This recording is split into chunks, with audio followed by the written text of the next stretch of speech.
ദേവിക്ക് പുറകെ ചെന്ന വിച്ചു കാണുന്നത് ചെടികൾ ഓരോന്നായി എടുത്ത് പൊക്കി ഒരരികത്തേക്ക് മാറ്റിവെക്കുന്ന ദേവിയാണ്. എന്തിനാ ദേവിക്കൊച്ചെ ചെടികളൊക്കെ ഇപ്പോൾ ധൃതി പിടിച്ച് മാറ്റിവെക്കുന്നത്? മഴക്കാറ് കണ്ടില്ലേ വിച്ചുവേട്ടാ, മഴയെങ്ങാനും പെയ്താലോ? അതിനെന്താ കൊച്ചേ, ചെടികളാകുമ്പോൾ മഴയൊക്കെ കൊള്ളില്ലേ? ഈ ചെടികൾ ഈ അടുത്ത് പിടിപ്പിച്ചതേയുള്ളൂ, മഴ കൊണ്ടാ ശരിയാവില്ല.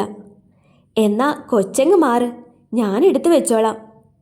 ഏയ്, എനിക്ക് ചെയ്യാവുന്നതേ ഉള്ളൂ, വിച്ചുവേട്ടൻ കഴിക്കാൻ പോയിക്കോ. ആ, ഇങ്ങ് മാറു കൊച്ചേ. പിന്നെയും അവനോട് എതിര് പറയാൻ നിൽക്കാതെ അവൾ മാറിക്കൊടുത്തു.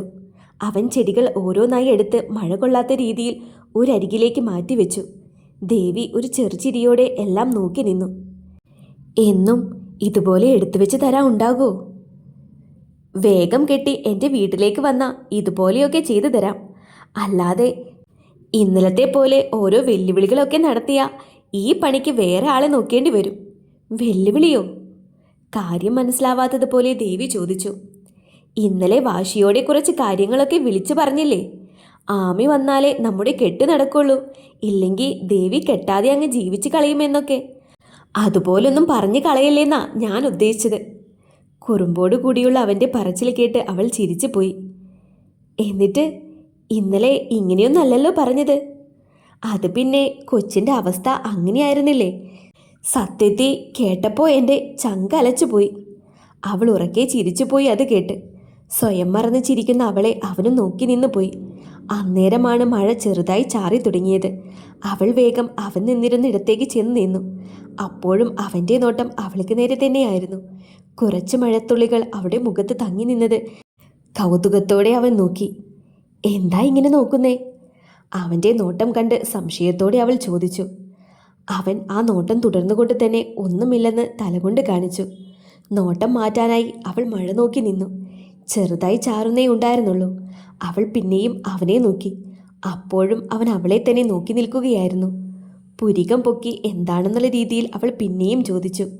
ഇത്തവണ അവനിലെ നോട്ടത്തിൻ്റെ മാറ്റം അവളും തിരിച്ചറിഞ്ഞു. എന്താ എന്താ ഇങ്ങനെ നോക്കുന്നേ? ഉള്ളിലെ വിറയിൽ മറച്ചു വെക്കാൻ ശ്രമിച്ചിട്ടും ശബ്ദത്തിൽ അത് പുറത്തു വന്നു. ഒന്നും മിണ്ടാതെ അവൻ അവൾക്കടുത്തേക്ക് വന്നു. ചുണ്ടിനരികിലായി പറ്റിയിരിക്കുന്ന മഴത്തുള്ളികളിലേക്കായിരുന്നു അന്നേരവും അവൻ്റെ നോട്ടം. എന്താ വിച്ചുവേട്ടാ? മുഖത്ത് വെള്ളത്തുള്ളികൾ പറ്റിയിരിക്കുന്നു. അവൻ പറഞ്ഞതും അവൾ അത് തുടയ്ക്കാനായി കൈ പൊക്കി. പക്ഷേ അവൻ കൈകൊണ്ട് അവളെ തടഞ്ഞു. അവൾ സംശയത്തോടെ അവൻ്റെ മുഖത്തേക്ക് നോക്കി. അവൻ അല്പം കൂടി മുന്നിലേക്ക് വന്ന് അവളുടെ മുഖത്തിനടുത്തേക്കായി കൈ നീട്ടി. അവൻ തുടയ്ക്കാൻ പോകുകയാണെന്ന് മനസ്സിലാക്കി അവൾ ചിരിയോടെ നിന്നുകൊടുത്തു. പക്ഷേ എന്തോ ആലോചനയോടെ നീട്ടിയ കൈ അവൻ പിൻവലിച്ചു. ഞാൻ കരുതി തുടച്ചു തരുവാൻ പോവാണെന്ന്. അവൻ കൈമാറ്റിയതും ഒരു കുറുമ്പോടെ അവനെ നോക്കി അവൾ പറഞ്ഞു. തുടച്ചു തരാൻ പോവുകയാണല്ലോ. ഒരു പ്രത്യേക ഈണത്തിൽ കുസൃതി ഒളിപ്പിച്ച ഒരു ചിരിയോടെ അവനും പറഞ്ഞു. അന്നേരം അവൻ്റെ ഭാവം എന്താണെന്ന് ദേവിക്കും മനസ്സിലാവുന്നുണ്ടായിരുന്നില്ല. വിച്ചു ഒരല്പം കുമ്പിട്ട് മുഖം അവളുടെ മുഖത്തിനടുത്തേക്കായി കൊണ്ടുവന്നു. അവൻ്റെ ആ പ്രവൃത്തി കണ്ട് ദേവിയൊന്ന് ഞെട്ടി. ഒട്ടും പ്രതീക്ഷിക്കാത്ത നിമിഷത്തിൽ ചുണ്ടിനടുത്തായി പറ്റിയിരിക്കുന്ന ആ മഴത്തുള്ളി അവൻ തൻ്റെ ചുണ്ടിനാൽ ഒപ്പിയെടുത്തു. നെഞ്ചിൽ നിന്നും കാലിലേക്ക് ഒരു മിന്നൽ പിണർ പാഞ്ഞതുപോലെ ദേവിക്ക് തോന്നി. അവൾ ഉപ്പുറ്റിയിലൊന്ന് ഉയർന്നു പൊങ്ങി. വിച്ചു അവളുടെ മുഖത്തിന് അല്പം പിന്നിലേക്ക് നീങ്ങി അവളെ നോക്കി. അതേ നിമിഷം തന്നെ അവളും തിരിച്ചു നോക്കി അവനെ. നോട്ടങ്ങൾ തമ്മിൽ ഇടഞ്ഞ നേരം ദേവിയുടെ കണ്ണുകൾ ഒന്ന് പിടഞ്ഞു. അന്തരീക്ഷത്തിൽ മഴ പെയ്തതിൻ്റെ തണുപ്പുണ്ടായിട്ടും ദേവി ആകെ വിയർത്തു തുടങ്ങി. അതിൻ്റെ ഭാഗമായി ചുണ്ടിനു മുകളിലായി വിയർപ്പ് പൊടിഞ്ഞു. അവളുടെ മുഖം മുഴുവനായി അലഞ്ഞു നടന്നിരുന്ന വിച്ചുവിൻ്റെ കണ്ണുകൾ അതും കണ്ടു. ബാക്കി കൂടി ഞാൻ തന്നെ തുടച്ചു തരട്ടെ? വളരെ പതുക്കെ പതിഞ്ഞ ശബ്ദത്തിൽ വിച്ചു ചോദിച്ചതും ദേവി ഉമിനീരിറക്കി. മൗനം സമ്മതമായി കണ്ട് അവൻ പിന്നെയും മുഖം അവൾക്ക് അടുത്തേക്ക് അടുപ്പിച്ചു. അവൻ്റെ നിശ്വാസം മുഖത്ത് തട്ടിയതും സ്വയം അറിയാതെ ദേവി കണ്ണുകൾ അടച്ചു. അതേ നിമിഷം തന്നെ വിച്ചുവിൻ്റെ അധരങ്ങൾ അവളുടെ ചുണ്ടിന് മുകളിലായി പൊടിഞ്ഞു വന്ന വിയർപ്പ് കണങ്ങളെ മുത്തിയെടുത്തു. അതോടൊപ്പം തന്നെ അവളുടെ ഇളം പിങ്ക് നിറമുള്ള ആ ചുണ്ടുകളിൽ അവനൊന്ന് അമർത്തി മുത്തി. ദേവിയുടെ കണ്ണുകൾ മിഴിഞ്ഞുപോയി അവൻ്റെ ആ പ്രവൃത്തിയിൽ. കണ്ണു തുറന്ന് ദേവി കാണുന്നത് ഒരു പ്രത്യേക ഭാവത്തിൽ തന്നെ നോക്കി നിൽക്കുന്ന വിച്ചുവിനെയാണ്. എന്തായാലും തുടങ്ങിയതല്ലേ, ഇനി മുഴുവനാക്കിക്കോട്ടെ ഞാൻ. നെഞ്ചിപ്പോൾ പൊട്ടിപ്പോകുമെന്ന രീതിയിൽ ദേവിയുടെ നെഞ്ചിടിപ്പുയർന്നു. സമ്മതമാണെന്നോ അല്ലെന്നോ അറിയിക്കാനായി അവൾക്ക് ശബ്ദം പുറത്തേക്ക് വരുന്നുണ്ടായിരുന്നില്ല. മൗനം സമ്മതമായി കണ്ട് വിച്ചു പിന്നെയും അവളുടെ നേർക്കടുത്തു. ഒരിക്കൽ കൂടി അവൻ ആ ആദരങ്ങളെ ചുംബിച്ചു. ദേവിയുടെ കൈ വിച്ചുവിൻ്റെ ഷർട്ടിൽ അമർന്നു. അവളാകെ വെട്ടി വിയർത്തു. പെട്ടെന്ന് കിട്ടിയ ധൈര്യത്തിൽ ദേവി അവനെ പുറകിലേക്ക് തള്ളി. നെഞ്ചിൽ കൈവച്ച് ശ്വാസം നേരെയാക്കാൻ ദേവി ശ്രമിച്ചു. അപ്പോഴാണ് അവളുടെ അവസ്ഥ അവൻ ശ്രദ്ധിച്ചത്. അവനാകെ കുറ്റബോധം തോന്നി. സോറി, ഞാൻ പെട്ടെന്ന് അറിയാതെ, ഞാൻ കരുതി തനിക്കും സോറി. തെറ്റ് ചെയ്തവനെ പോലെ വിച്ചു തലകുമ്പിട്ട് നിന്നു പറഞ്ഞു. പെട്ടെന്ന് വന്ന വെപ്രാളത്തിൽ ചെയ്തു പോയതായിരുന്നുവെങ്കിലും ഇപ്പോഴത്തെ അവൻ്റെ മുഖഭാവം കണ്ട് ദേവിക്കും വിഷമമായി. സോറി വിച്ചുവേട്ടാ, ഞാൻ പെട്ടെന്ന്. ഏയ്, ഞാനല്ലേ തെറ്റ് ചെയ്തത്. തന്നോടൊന്ന് സമ്മതം പോലും ചോദിക്കാതെ ഞാൻ. ഷേ. ഒരു കൈ തലയ്ക്ക് പിന്നിലേക്ക് വെച്ച് ചമ്മലോടെ അവൻ തിരിഞ്ഞു നിന്നു. ആദ്യത്തെ വെപ്രാളം മാറിയപ്പോൾ അവൾക്കും ചമ്മലായി. തല ചൊറിഞ്ഞുകൊണ്ട് എങ്ങനെ സംസാരിച്ചു തുടങ്ങുമെന്ന് അവളും ആലോചിച്ചു. എനിക്ക് ഇതിനു മുൻപ് ഇതുപോലൊന്നും. സോറി, ക്ഷമിക്ക്. ചമ്മലോടെ വിക്കി വിക്കി അവൾ പറഞ്ഞതും വിച്ചു തിരിഞ്ഞു നോക്കി. എന്താ? അല്ല, ഇതുപോലെയൊന്നും ഇതിനു മുൻപ് ഉണ്ടായിട്ടില്ല, അതാ. അപ്പോൾ എന്നോട് ദേഷ്യമൊന്നും ഉണ്ടായിട്ടല്ലേ? ഒരല്പം ആശ്വാസം കിട്ടിയതുപോലെ അവൻ ചോദിച്ചു. ഇല്ലെന്ന് തലയാട്ടിക്കൊണ്ട് അവൾ മൂളി. ഓഹ്, സമാധാനായി. ഞാൻ കരുതി തനിക്കെന്നോട് ദേഷ്യമായിരിക്കുമെന്ന്. ദേഷ്യമൊന്നും തോന്നിയില്ല, ഞാൻ പേടിച്ചു പോയി. എന്തിന്? പെട്ടെന്ന് ഭയമെല്ലാം മാറി അവൻ്റെ മുഖത്ത് പിന്നെയും കുറുമ്പ് നിറഞ്ഞു. എന്തിനാ പേടി തോന്നിയത്? അവൾക്കടുത്തേക്ക് നടന്നു വന്നുകൊണ്ട് ഒരു പ്രത്യേക ഭാവത്തിൽ നോക്കി അവൻ ചോദിച്ചു. അവൻ മുന്നിലേക്ക് വരുന്നതിനനുസരിച്ച് അവൾ പുറകിലേക്ക് നടന്നു. പറ, എന്തിനാ പേടിച്ചത്? നടത്തം തുടർന്നുകൊണ്ട് തന്നെ അവൻ ചോദിച്ചു. അത് പെട്ടെന്ന് പറയാതെ അങ്ങനെയൊക്കെ ചെയ്തപ്പോൾ ഞാൻ പേടിച്ചു പോയി. പറയുന്നതിനൊപ്പം തന്നെ അവൾ പിൻവശത്തെ മതിലിൽ ചെന്ന് മുട്ടി നിന്നു. അവനും നടത്തം നിർത്തി. അപ്പോൾ പറയാതെ ചെയ്തതുകൊണ്ടാണല്ലേ പേടിച്ചത്? എന്നാ പിന്നെ പറഞ്ഞിട്ടതങ്ങ് മുഴുവിപ്പിച്ചോട്ടെ ഞാൻ. ഏത്? കണ്ണുമിഴിച്ച് അവനെ നോക്കി അവൾ ചോദിച്ചു. നേരത്തെ തുടങ്ങി വെച്ചത് അതങ്ങ് മുഴുവിപ്പിച്ചോട്ടെ ഞാൻ. ഒരു കൈ അവളുടെ തോളിന് മുകളിലായി മതിലിൽ ചാരി വെച്ച് അവൻ ചോദിച്ചു. പോ അവിടുന്ന്. അവനെ തള്ളി മാറ്റി അവൾ മുന്നോട്ടോടി. എന്തായാലും തുടങ്ങി വെച്ചതല്ലേ കൊച്ചേ, നമുക്കതങ്ങ് തീർത്തേക്കാമെന്നേ. ഓടിപ്പോകുന്ന അവളോട് അവൻ വിളിച്ചു പറഞ്ഞു. അതൊക്കെ കല്യാണം കഴിഞ്ഞിട്ട് നമുക്ക് മുഴുവിപ്പിക്കാം. തിരിഞ്ഞു നോക്കി നാണം കലർന്ന ചിരിയോടെ അവൾ പറഞ്ഞു. ഓഹ്, ഒരു ചെറിയ കിസ്സിന് വേണ്ടി ഇനി കല്യാണം വരെ ഞാൻ കാത്തിരിക്കണോ? കൊച്ചുകുട്ടികൾ പരിഭവം കാണിക്കുന്നത് പോലെ കവിളൊക്കെ വീർപ്പിച്ചു വെച്ച് അവൻ പറഞ്ഞതും ദേവിക്ക് ചിരി വന്നു. എന്നാലേ കല്യാണം കഴിയുന്നത് വരെ കാത്തിരിക്കണ്ട, ഇന്നൊരു ദിവസം കൂടി കാത്തിരിക്കെ, നാളെ തരാം. അവൻ അടുത്തേക്ക് വന്നാലോ എന്ന് കരുതി ഓടാൻ തയ്യാറായി നിന്നുകൊണ്ട് അവൾ പറഞ്ഞു. ഇന്നിപ്പോൾ ഇത്രയും സന്തോഷത്തിൽ നിൽക്കുമ്പോൾ ഇതും കൂടിയായാൽ ഇരട്ടി മധുരമാവില്ലേ? അതെ, ഇന്നിപ്പോൾ നല്ല സന്തോഷത്തിലല്ലേ, അപ്പോൾ ഈ മധുരം നാളെയാവാം. ഇനിയും അവൻ്റെ മറുപടി കേൾക്കാൻ നിൽക്കാതെ അവൾ ഓടിക്കളഞ്ഞു. ഈ കൊച്ച്. എളിയിൽ കയ്യും കുത്തി മറുകൈ കൊണ്ട് മുഖം ശരിയാക്കി അവൻ പറഞ്ഞു. തൊട്ടു മുൻപ് നടന്ന നിമിഷത്തെ ഓർത്ത് അവൻ്റെ മുഖത്ത് ഒരു ചിരി വിടർന്നു. എല്ലാവരും ഒന്നിച്ചിരുന്ന് തമാശകളൊക്കെ പറഞ്ഞ് ആഘോഷപൂർവ്വമായിരുന്നു ഭക്ഷണം കഴിക്കാനിരുന്നത്. വിച്ചു ഇടയ്ക്കിടെ പ്രണയാർദ്രമായി ദേവിയെ നോക്കും. അത് കാണുമ്പോൾ അവൾ നാണിച്ച് തല താഴ്ത്തും. ഇടയ്ക്ക് ചുണ്ടുകൊണ്ട് ശബ്ദമുണ്ടാക്കാതെ നാളെ എന്ന് കാണിക്കും. അവൾ കണ്ണുരുട്ടി അവനെ എല്ലാവരും കാണുമെന്ന് പറഞ്ഞ് ഭയപ്പെടുത്തും. മോനെ വിച്ചു, അവരുടെ ഒപ്പം തന്നെ നിങ്ങളുടെ കല്യാണം കൂടി നടത്താൻ ഞാൻ പറയാം. അതുവരെ ഒന്ന് ക്ഷമിക്ക്. കുറച്ചു നേരമായി ഇത് ശ്രദ്ധിച്ചുകൊണ്ടിരുന്ന ഡാനി പതുക്കെ വിച്ചുവിൻ്റെ ചെവിക്കരികിൽ വന്ന് പറഞ്ഞു. അയ്യോ ഡാനി ചേട്ടാ, ഞാൻ ചുമ്മാ അവളെ കളിയാക്കാൻ. തലചൊറിഞ്ഞുകൊണ്ട് ഒരു ചമ്മിയ ചിരിയോടെ അവൻ അങ്ങനെയൊക്കെയോ പറഞ്ഞൊപ്പിച്ചു. നീ ചമ്മുകയൊന്നും വേണ്ട. സത്യത്തിൽ ഇപ്പോഴാ എനിക്ക് സമാധാനമായത്. ദാസങ്കിൾ വന്ന് നിങ്ങൾ രണ്ടുപേരും വിവാഹത്തിന് സമ്മതിച്ചു എന്ന് പറഞ്ഞപ്പോൾ എനിക്കൊരു പേടിയുണ്ടായിരുന്നു. ബാക്കിയുള്ളവർക്ക് വേണ്ടിയെടുത്ത തീരുമാനമായി പോയോ ഇതെന്ന്. പക്ഷേ ഇപ്പോൾ മനസ്സിലായി, നിങ്ങൾ ഈ തീരുമാനം നിങ്ങളുടെ സന്തോഷത്തിന് വേണ്ടി തന്നെ എടുത്തതാണെന്ന്. വിച്ചു അവനെ നോക്കിയൊന്ന് ചിരിച്ചു. ഒരു കൈ അവൻ്റെ തോളിന് മുകളിലായി വെച്ചുകൊണ്ട് പറഞ്ഞു തുടങ്ങി. എനിക്കറിയാം ഡാനി ചേട്ടന് ദേവി സ്വന്തം അനിയത്തിയെ പോലെയാണെന്ന്. സത്യത്തിൽ ഈ വിവാഹത്തിന് സമ്മതിക്കുന്ന സമയത്ത് എൻ്റെ മനസ്സിൽ ദേവിയോട് ഒരു പ്രണയമൊന്നും ഉണ്ടായിരുന്നില്ല. എനിക്കും എൻ്റെ കുടുംബത്തിനും ഒപ്പം ചേർന്നു പോകുന്ന ഒരു പെൺകുട്ടി, അത്രേ മനസ്സിൽ തോന്നിയുള്ളൂ.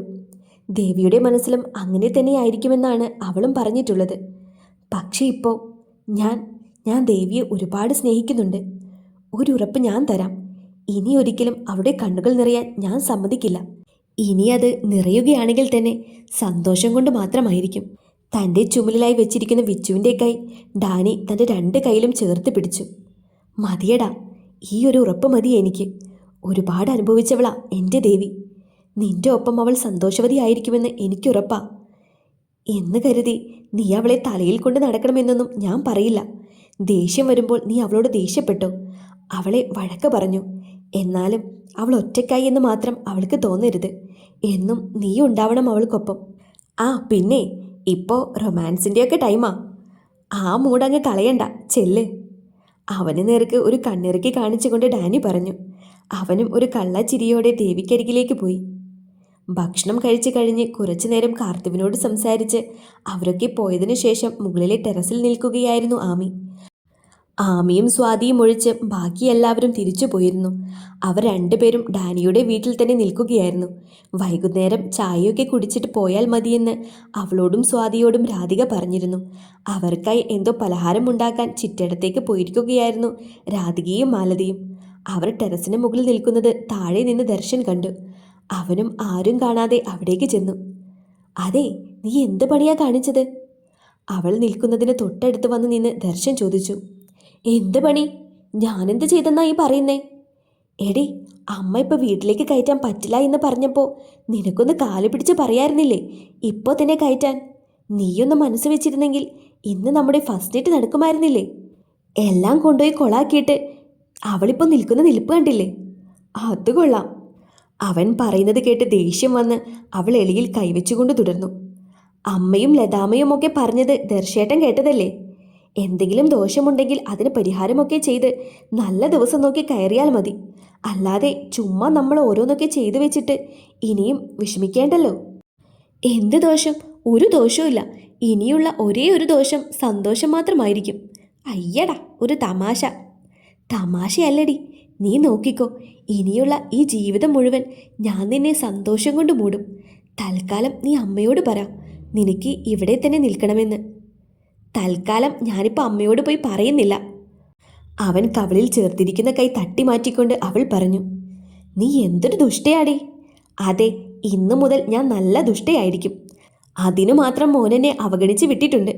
അതിനുള്ളതെല്ലാം ഞാൻ പകരം വീട്ടിയിരിക്കും, നോക്കിക്കോ. ഓ, അത് നീ സൗകര്യം പോലെ എങ്ങനെ വേണമെങ്കിലും പകരം വീട്ടിക്കോ. ഇപ്പം അമ്മയോട് സംസാരിക്കേ പ്ലീസ്. അയ്യേ, ഈ ദർശേട്ടനിതെന്താ? ഞാൻ അങ്ങനെ പറഞ്ഞാൽ അമ്മ എന്ത് വിചാരിക്കും? നമുക്ക് കുറച്ച് ദിവസം കൂടെ കാത്തിരിക്കാന്നേ. അവൻ അവളെ 2 കൈകൊണ്ടും പുറകിലൂടെ ചുറ്റിപ്പിടിച്ച് അവനിലേക്ക് ചേർത്ത് പിടിച്ചു. പെട്ടെന്നുള്ള അവൻ്റെ ആ പ്രവൃത്തിയിൽ അവൾ ഒന്ന് ഞെട്ടി. അവൾ അവൻ്റെ കൈ വിടുവിക്കാൻ ഒരു ശ്രമം നടത്തി നോക്കി. അവൻ ഒന്നുകൂടി അവളെ തന്നിലേക്ക് ചേർത്ത് നിർത്തി. ഇനിയും കാത്തിരിക്കാൻ വയ്യടി. അവളുടെ ചെവിയോരം ഒരു കാറ്റുപോലെ അവൻ മുഴിഞ്ഞു. ദർശേട്ടാ, വിട്, ഞാൻ പോട്ടെ. ആരെങ്കിലും കാണും. കണ്ടോട്ടെ, നീ എൻ്റെ സ്വന്തല്ലേ. കണ്ടാലും ഒരു കുഴപ്പമില്ല എനിക്ക്. ഒരു കൈ കൊണ്ട് അവളെ ചേർത്ത് ഇറുക്കി പിടിച്ച് മറുകൈ കൊണ്ട് അവളുടെ മുഖത്തും കഴുത്തിലുമെല്ലാം ചിത്രം വരച്ചുകൊണ്ട് അവൻ പറഞ്ഞു. എന്തോ പോലെ, വിടന്നേ. അവൻ്റെ വിരലുകൾ മുഖത്തും കവിളിലുമെല്ലാം തൊടുന്നതിനനുസരിച്ച് മുഖം വെട്ടിക്കാൻ ശ്രമിച്ചുകൊണ്ട് അവൾ പറഞ്ഞു. എന്തുപോലെ? അതിന് ഞാനൊന്നും ചെയ്തില്ലല്ലോ. കണ്ണിലും മുഖത്തുമെല്ലാം കുസൃതി നിറച്ചുകൊണ്ട് അവൻ പറഞ്ഞു. ആ നോട്ടത്തിൽ അവളും ലയിച്ചു പോയി. ആമി ചേച്ചി, വാ, ചായ കുടിക്കാം. പരസ്പരം എല്ലാം മറന്നു നിന്നിരുന്ന ആമിയും ദർശനും കല്ലുവിൻ്റെ ആ വിളിയിൽ ഞെട്ടി അകന്നു മാറി. ഓ, അപ്പോൾ ഇവിടെ റൊമാൻസ് ആയിരുന്നല്ലേ? താഴെ നിന്നും വിളിച്ചിട്ട് അവൾ വിളി കേൾക്കാത്തതുകൊണ്ട് കല്ലു മുകളിലേക്ക് വന്നതും കണ്ടത് ഈ ദൃശ്യമായിരുന്നു. കിട്ടിയ അവസരത്തിൽ അവൾ 2 പേരെയും കളിയാക്കി. ഒന്ന് പൊടി, അത് ആമി എന്നോട് ഓഫീസിലെ കാര്യങ്ങൾ സംസാരിക്കുകയായിരുന്നു. അയ്യോടാ, ഇത്രയും ആത്മാർത്ഥതയുള്ള ഒരു തൊഴിലാളിയെ ലോകത്ത് ഒരു മുതലാളിക്കും കൊടുത്തേക്കല്ലേ ദൈവമേ. മുകളിലേക്ക് നോക്കി കൈകൂപ്പിക്കൊണ്ട് കല്ലു പറഞ്ഞതും ആമി ചിരിച്ചുപോയി. എടി മോളെ, നിന്റെ മിസ് കഴിഞ്ഞ ദിവസം എന്നെ വിളിച്ചിരുന്നു. നീ സ്കൂളിൽ മഹാ അലമ്പാണെന്നാ അവർ പറഞ്ഞത്. അയ്യോ ദർശേട്ടാ, ആ മിസ്സിന് എന്നോട് വലിയ ദേഷ്യ, അതുകൊണ്ട് അവർ ചുമ്മാ ഉണ്ടാക്കി പറഞ്ഞതാ. എനിക്കതിൽ വലിയ വിശ്വാസമൊന്നുമില്ല. ഞാൻ എന്തായാലും ഇതൊന്ന് മാലതി ആൻറ്റിയോട് പറയാൻ പോകുക. അയ്യോ പറയലേ ദർശേട്ടാ, ഞാനിനി നല്ല കുട്ടി ആയിക്കോളാം. കല്ലു ദയനീയമായി ദർശനെ നോക്കി പറഞ്ഞു. പറയാതിരിക്കണമെങ്കിൽ ഇവിടെ ഇപ്പോൾ നടന്നത് നീ ആരോടും പോയി പറയാൻ നിൽക്കരുത്. അതിന് ഇവിടെ ഇപ്പോൾ എന്താ നടന്നത്? ഞാനൊന്നും കണ്ടില്ലല്ലോ. അവൾ ആമിയെയും ദർശനെയും മാറി മാറി നോക്കി ചോദിച്ചു. ആമി ദർശനെ നോക്കി ദേഷ്യത്തോടെ കണ്ണു കൂർപ്പിച്ച് കാണിച്ചു. ഇവിടെ ഒന്നും നടന്നിട്ടില്ല. ഞങ്ങൾ തമ്മിൽ സംസാരിച്ചത് നീ ആരോടും പറയേണ്ട എന്നാ ഞാൻ പറഞ്ഞത്. അവൻ അവൾക്ക് കാര്യങ്ങൾ ഒന്നുകൂടി വ്യക്തമാക്കി കൊടുത്തതുപോലെ പറഞ്ഞ് വേഗം അവിടെ നിന്നും തടി തപ്പി. അവൻ്റെ ആ പോക്ക് കണ്ട് ആമയും കല്ലുവും പരസ്പരം നോക്കി പൊട്ടിച്ചിരിച്ചു. ചായ കുടിയൊക്കെ കഴിഞ്ഞ് പിന്നീട് അധികം നിൽക്കാതെ ആമയും സ്വാതിയും കൂടി യാത്രയായി.